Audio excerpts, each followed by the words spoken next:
Hello everyone, we are joined by bipo coming in off of their win today, qualifying for the playoffs as well. As you can see, he looks very happy. So firstly, bipo, first international tournament, first international qualification. How are you feeling today?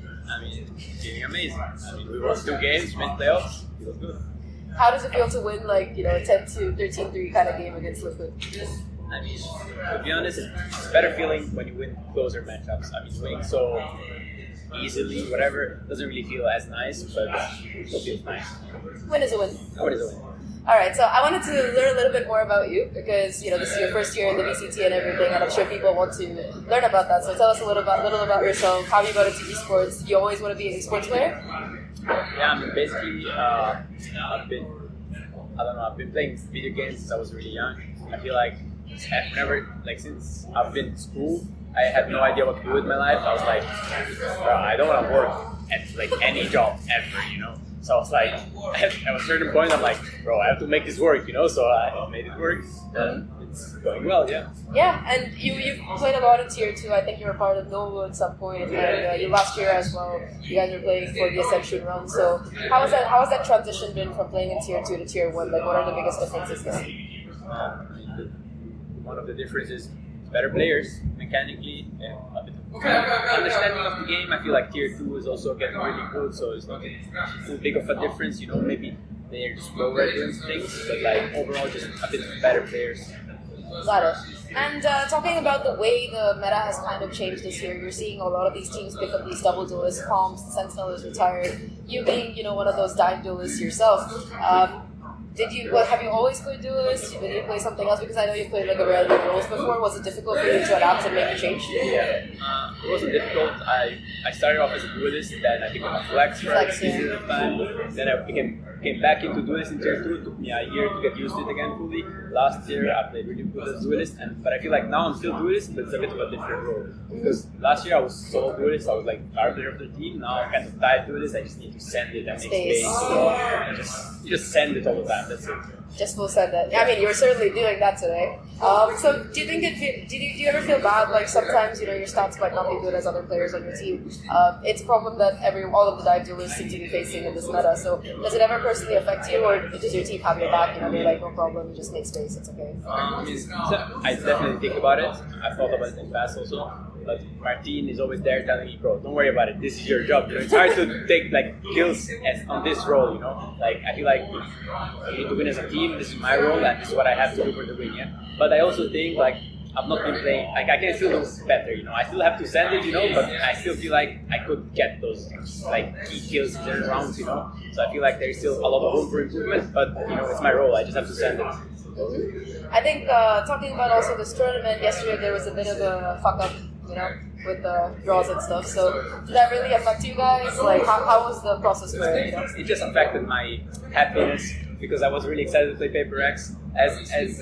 Since I've been watching esports and Valorant, they've been my favorite team, And since I came in Tier 1, I was like, bro, I really want to play PRX. And yesterday I was like, damn, I get to play PRX, And then we go to the redraw at midnight, and I'm like, Liquid. I mean, I've never played Liquid personally, but it's just another EMEA team. I come all the way to Santiago to play EMEA. It's just a bit boring, yeah. Yeah, pretty fair. I mean, to be fair, it seemed like you guys knew exactly what you were doing. So how did the prep look like for Bind, especially because it was their map pick, And was there a lot of anti-strategy that you guys did, or did you just have the reads today? What was kind of going on? Walk me through that 8-0 lead. I mean, the prep, it's all on my coaches. They were they woke up really early because they didn't have prep time, So they've been prepping since all morning, whatever. And I didn't really do anything, I don't do any of this anti stuff, but we have already played them also scrims quite a bit, since they changed this fully play style and they're fully sending it, So we kind of knew exactly what to expect, Plus Starkso had a really good read of the game, I feel like, and he was just making great calls, yeah. But it was mostly it's just my coaches and my IGL. Yeah, I think Starkso definitely had a couple of reads and the rotations and everything. On that map number 1 though, things were consistently very close. Did you guys ever feel pressure that the game was slipping out of your hands, or did it just feel it's okay, we can come back? How did it feel for the first time? We started off with we're down 1-6, I think, and it was more a feeling of the first round we lost, we're guys, we need to do this. So we knew exactly what we had to do, but we weren't doing it. So we were like hesitating, we were making mistakes. It was mostly hesitating, I would say. And then we stopped doing that. We just started playing more as a team. We trusted each other, insta sent it, and then we just came back. I think it was 6-6 the half or 5-7. Yeah, 6-6, I think. Yeah. And it just felt out of control. How do you guys feel about pistols? What does your coach say? Because I know a lot of teams say like you guys never win a pistol. If we win a pistol, we'd be really good. She just says that all the time. So what about you guys?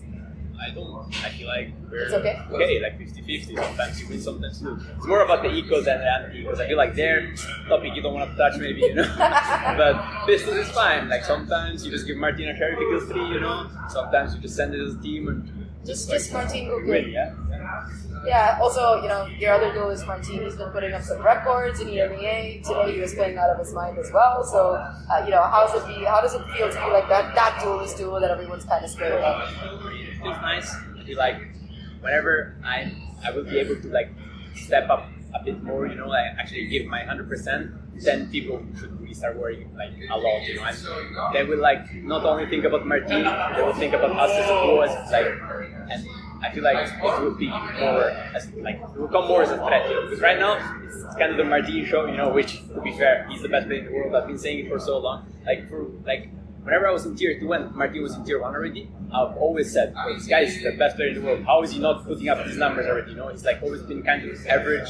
Like his team has been average. I mean, he was putting up numbers. It's just a team that was kind of. Yeah. But still, like he was putting up numbers, but I had such high expectation of him. Like that was like, bro, he needs to be getting even more numbers. That's the Martin I know. And now he's been doing that. I'm really happy about it.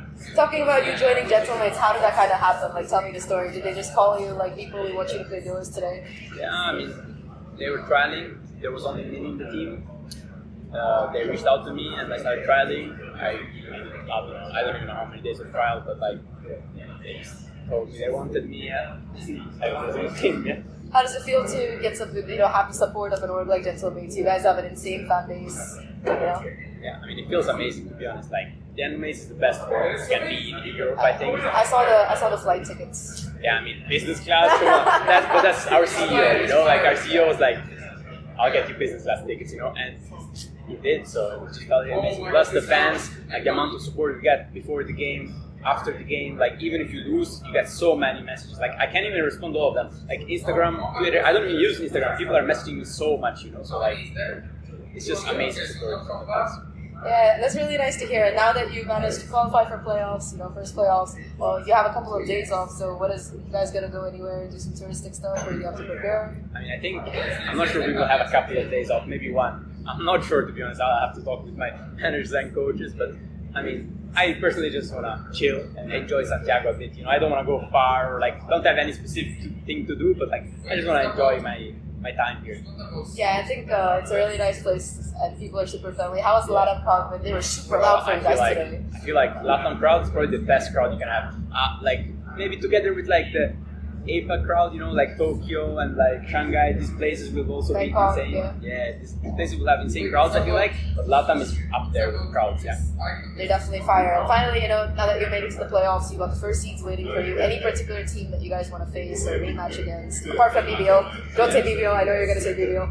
But honestly, anyone is fine. Yeah, anyone you want to play in particular? I know you mentioned PRX, but apart from that, there's Longship, there's Furia. No, I feel like I've never played any of these teams. I would be happy playing any of them. Awesome. Anyway, congratulations on your win. Thank you so much for the interview. Thank you. And good luck for your next game. Yes.